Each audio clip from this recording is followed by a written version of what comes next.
batu kamar sura. Allah gafata. An aika min an ce kana nema na. To shine nace bara in zo in jiya akai.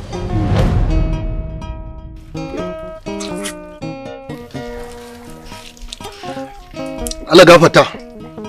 To gani hakika ni ne tura na ce ka zo. Ko akan abin da yasa na ce ka zo din gashi na gani a gabana. Kuma an ce ku fatin jiya ko shekaran jiya kun ga watan nan ko? Kun dau azumi. Domin mu gaskiya ba mu dauka ba, domin an ce azumin nan sai an ga wata sannan za a dauka ko malam sai an gan shi za a aje. Domin an ce man shahida mun kuma shara. Aliyasun. Ko ba mu ga watan nan. Kuma mutum ya zo ya ce a dawa azumi haka kawai gaskiya malam lamarin nan da sake. Amma dai na ce bara in zo tun da an ce kana kira na in zo in ji me malam zai ce da ni. Gaskiya cikin wannan tsari naku akwai gyare-gyare a cikinsa barkatai ba ma gyara ƙwari. Tsakani da Allah ba a kan daidai kuke tafiya ba. Da Allah subhanahu wa ta'ala yake cewa man shahida minkum ramadana falyasum, to yadda Allah ubangiji ya saki wannan hukuncin ba haka kuka fassara ba, kun fahimci fassarar ayar bisa kuskure. Magazgata ilimi, masu zurfin ilimi wanda suka san hadisin annabi suka karanci fiqh, masu iya tafsiri sun fassara abin da ake nufi man shahida minkum ramadana, wanda duk ya halatta da ransa bai mutu ba ramadana ya zo to wajibi ne sai ya yi shi. Sabanin farkon addinin musulunci da farko in ba za ka iya ba za ka ba da fansa. Wannan aya sarihiya ita ce ta zo ta tabbatar da cewa babu maganar fansa in dai kana lafiya kalau da za ka bayar, in dai ramadana ya zo isame ka da ranka baka mutu ba to ka azumce shi. Wai ba Allah yana nufin in ka ga wata ba. Idan aka ɗauki wannan fassarar da kuke yi tsakani da Allah, kenan wanda Allah ya jarrabe shi da makanta da ido kenan shi ba zai ramadana ba. To ai inda kuke nufi kuka faɗa kuka ce sai mutum ya gani, kenan wanda bai gani ba shi da idan da zai gani, shi wannan azumi a wajensa kenan bai waje ba sai ya yi. Kaga in ka duba da kuskure. Sannan kuma akwai nassin hadisi na annabi sallallahu ta'ala alaihi wasallam, sarihin nassi wanda manzon Allah yi magana akan ganin wata na ramadana. Annabi sallallahu alaihi wasallam yace sumu liru'yatihi wa afdiru liru'yatihi. Abinda annabi yake ne ku yi azumi in an ga watan ramadana ba in ka ga watan ramadana. Nassin abinda yake magana ku yi azumi da ganin watan ramadana in ya tsaya yana jinjirin wata, sannan ku ajiye azumi idan kun ga jinjirin wata na shawwal in ya kama. Babu inda aka faɗi ne kalma ta munfaridi a ciki, ballantana ka ce kai in ka gani kai za ka yi azumi, wanda ido biyan ma bai ga wata ba kenan ba zai azumi ba. Sannan annabi sallallahu ta'ala alaihi wasallam ya ce ku ɗauki azumin watan ramadana a 29 ga wata shine cikar sha'aban ko wani sha'aban ko ramadan. Kwana 30 ba ƙa'idar kwanukan wata ba ne. Kwana 30 ba ƙa'idar kwanukan wata ba ne, amma ina iya yin kwana 30 ɗin.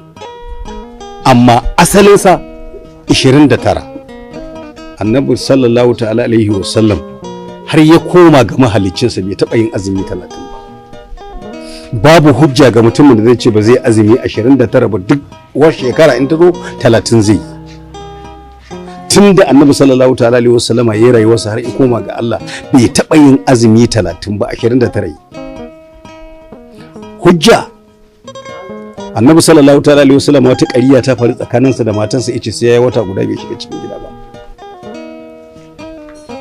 yace sai yayi wata guda bai shiga gida ba azumi kwanan watan yana 29 sai manzo Allah sallallahu ta'ala alaihi wasallam sai shigo cikin gidansa nana Aisha alaiha salam sai tace ka ce sai kwana 30 zaka shigo sai ce ai shi wata kwana 29 ne tsakani da Allah babu hujja ga mutumin da zai ce sai ya dubi yamma ya ga Ramadan da idansa yana jinjiri sannan zai tashi da azumi dalili manzo Allah sallallahu ta'ala alaihi wasallam shi yake magana da Allah shi ya ga Allah da idaniyarsa da take kwayar kansa shi aka nuna aljanna babu wata halitta ta taba gani manzo Allah shi aka nuna wuta ba wata halitta ta taba gani shi yake iya ganin abin da babu wata halitta da ta isa da gani ba wai watan da yake yamma ba amma manzo Allah sallallahu ta'ala alaihi wasallam bai zo ya tsaya ya ce ga wata na gani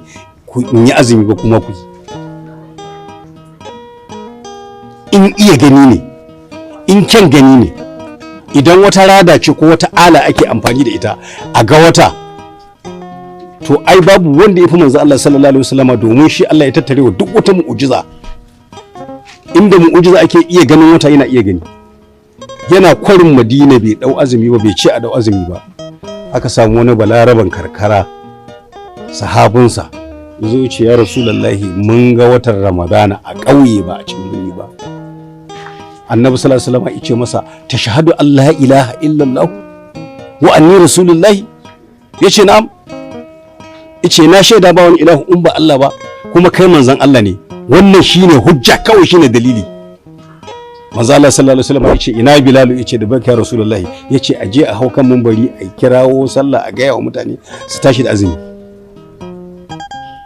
to kai wa kake kenan me ka dogara da shi da irin ganin idanka wani irin larabi ko lissafi kake da shi na irin ganin wata na lissafin kwanan wata wani ilimin hisabi kake da shi wanda kafa annabi sallallahu alaihi wasallam akwai ilimin da ya bubbugo daga jikin wani ba manzon Allah ba to abin ciwo na biyu gashi da watan Ramadan kiri da rana ka zo kana shan ruwa kuma kana ikirarin sai da ka ci abincinka a cikin gida wallahi wannan abun kunya ne ga musulmi a ce irin wannan ta faru saboda Ramadana ba iya rama shi ma bari in baka dalili ko in baka hujja a zamanin Annabi sallallahu alaihi wasallam wani yayi irin wannan ya sha abinci ko ya ci abinci a watan Ramadana Annabi sallallahu ta'ala alaihi wasallam ya zo ya gaya masa yace ya Rasulullahi ga abin da yake faruwa Annabi ya ce masa je ka yi azumin kwana 60 ya je ya azumin kwana 60 ya dawo ya ce ya Rasulullahi na azumin kwana 60 ya ce ko ma ka sake yin azumin kwana 60 ya tafi je azumin kwana 60 ya dawo ya sake cewa ya Rasulullahi dan da yace je ka sake yin azumin kwana 60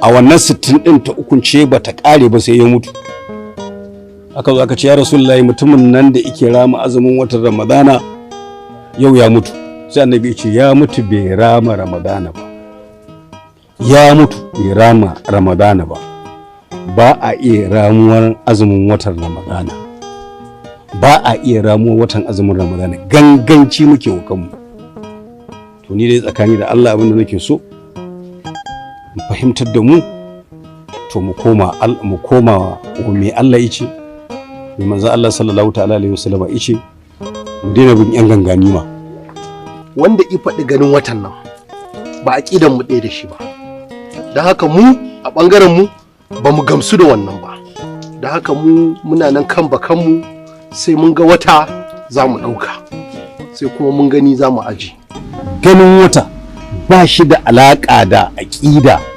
kowace iri kake da ita a cikin addinin musulunci ganin wata ba ruwansa da aƙida abinda isa na ce maka babu ruwansa da aƙida duba da wancan hadisin da wannan sahabin ya zo ya gaya annabi sallallahu alaihi wasallam yace je kaka ai izini ai azumi babu wata maganar aƙida kowace iri ce anan abinda ake magana musulunci kawai in dai ka shaida Allah ƙwaya ɗaya ne manzan Allah kuma manzo ne na annabi sallallahu alaihi wasallama idan ka zo ka ce kaga watan ramadana to za a karbe ka.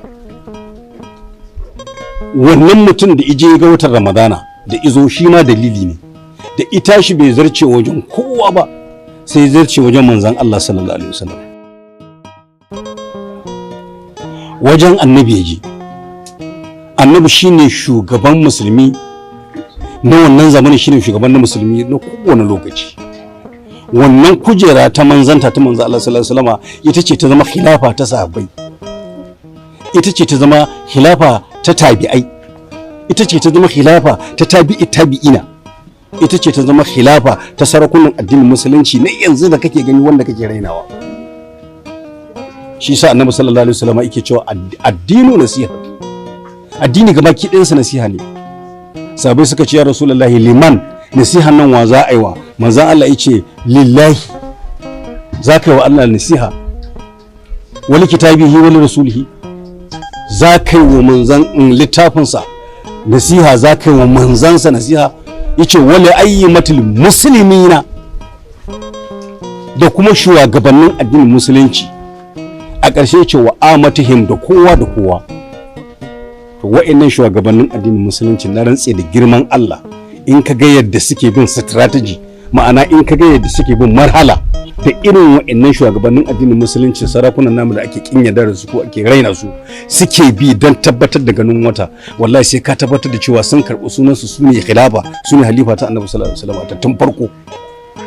Wallahi inda za ka ce ka ga wata, ka je ka gaya musu ka ce na ga wata, in ka ga yadda za a saka a gaba da malaman addinin musulunci da kowace firka da sarakunan da 'yan jarida, za a saka a gaba an tirke ka, wallahi sai ka kummace baka je ka ce ka ga watan ba. Tambayi wanda ya taba zuwa yaje ce ya ga wata. Ba sare bane, haka manzon Allah ya koyar, haka ya kamata a faɗa. Mu daina cewa azumin rediyo, mu daina cewa azumin bandiga, ba haka bane. Azumi ne na Allah, zancen dan kai tsoho, amma in mun samu lokaci da kai da irinka mu samu lokaci mu zauna mu koma ilimin hisabi, ko da yake ni ba malamin ilimin hisabi bane, na dai dan karanci wani abu na hadisi, na karanci kuma na fiqh, amma mu koma ilimin hisabi. A ka'idar ilimin hisabi akwai wasu mintuna da in kana hisabi kake yarwa baka ganin su, akwai mintuna da kake yarwa baka ganin su, akwai mintuna da kake yarwa baka ganin su. Abin da nake nufi, akwai second da kake yarwa, kafin second akai frame ban san me zan fara da Hausa ba ko da Larabci. Frame abin da ake nufi a Turance, second in aka raba shi gida 40 shine frame, lahaza kenan, kiftawar ido. To wannan lahazatan din, kiftawar idan, frame kenan, sai an kasa shi gida 40. Idan yana motsawa duniya tana tafiya duniya tana motsawa, wannan frame din yana motsawa, minti yana second yana motsawa, minti ina motsawa. To ana yadda frames a jiki, ana kuma yarda minti second, ana yarda kuma mintin kansa, ana yarda awa, kuma ana iya yarda kwana. Za a ga kwana ne gashi an yi shi a duniya amma kai baka gan shi ba. Assalamu alaikum warahmatullahi ta'ala wabarakatuh. To Allah gafarta mallam, naji duk bayanan da kai ne, naji bayananka, don haka ni dai zan tafi. Kuma gaskiya Allah gafarta malam, mu aqidar mu daban kuma aqidar ku daban, da haka dai ni dai zan tafi. Na barka lafiya. Na gode malam.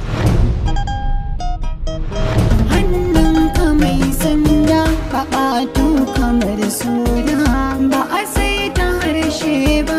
Hannunka mai sanda, hannunka mai sanda, hannunka mai sanda. Ka sani wannan yarinyar 'yar wani ce, matar wani ce, jikar wani ce, uwar wani ce, kakar wani ce. Hannunka mai sanda. Su sauke musu irin nau'in da yake kansu. Katuna ya kamata ya biya mun. Sai na sha wahala. Kana daga jijiyar wuya. Ka gama? Rake daya. Ya ta ce. To sai Allahu lazim. Gaskiya za ta tabbata ko da babu kowa a doron duniya. Hannunka mai sanda. Yawwa! Daidai kenan. Haka za ki rinka yi? Yarki ce ba. Ba gane ba. Yaya za ki wo shiga ta mutunci? Wallahi Dakata. Ke annoba ce a cikin wannan dan haka ta hanyar zamu kasance da wannan shiri wanda zai dinga zuwa muku a tashar IBI TV a duk ranar Alhamis da misalin karfe 8 na dare. Hannunka mai sanda. Za mu dan je wurin shakatawa daga nan kuma za mu dan je flooding. Me kai ki zuwa ɗakin sa? wannan shine sakamakon. Ya ga ta yi cikin shege. Ta daina cin abincin gidan nan. Abun kunya ko kake so ka ja mu? I don't care. Hannunka mai sanda. Yawa Ismail Bashir ba da umarni Bashir Jif. Hannunka mai sanda. Abinda ba za ka so a yi ma ba kar ka yi da yar wani. Raina ya so Ka aika ana sallama? saurayinta ne. Ni ne babanta. Kowa ya cace abin da yake so. zaman ku a wani unguwa ya ƙage. Hannunka mai sanda.